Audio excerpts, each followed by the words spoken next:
Hello everyone, welcome to back my channel. I hope everyone is having a wonderful day. Before starting the video, please go ahead and hit the subscribe button and give this video a thumbs up. General Hospital recap for Thursday, March 6 reveals some massive plot twists in the land of Port Charles. Today's episode was jam-packed with bombshells, so time to dive into everything that went down. Make sure to check out our next week GH spoilers here.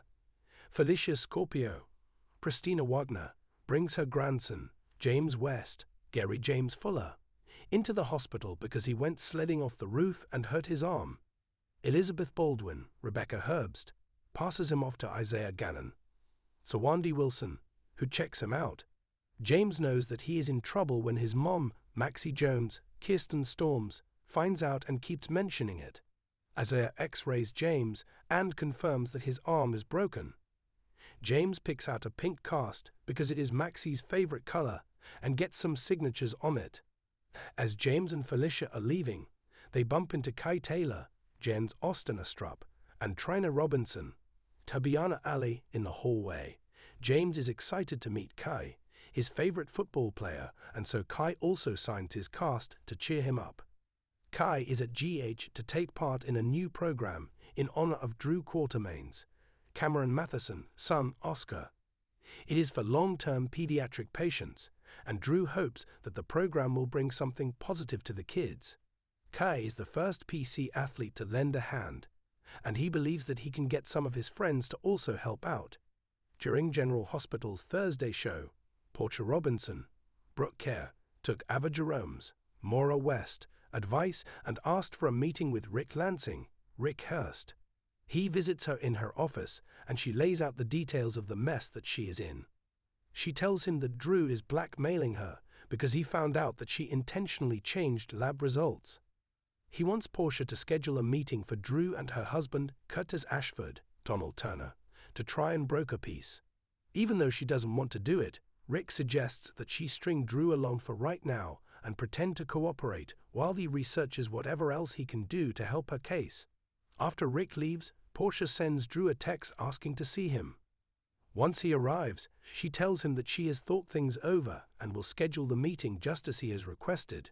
It's tea time in the Quatermaine living room as Gio Palmieri, Giovanni Mazza, Dante Falconeri, Dominic Zamprogna, Ned Quatermaine, Wally Kurth, Olivia Quatermaine, Lisa Luciero, Lois Cerullo, Rena Sofa, and Tracy Quatermaine, Jane Elliot, are all chatting when Sonny Corinthos, Maurice Bernard, rings the doorbell.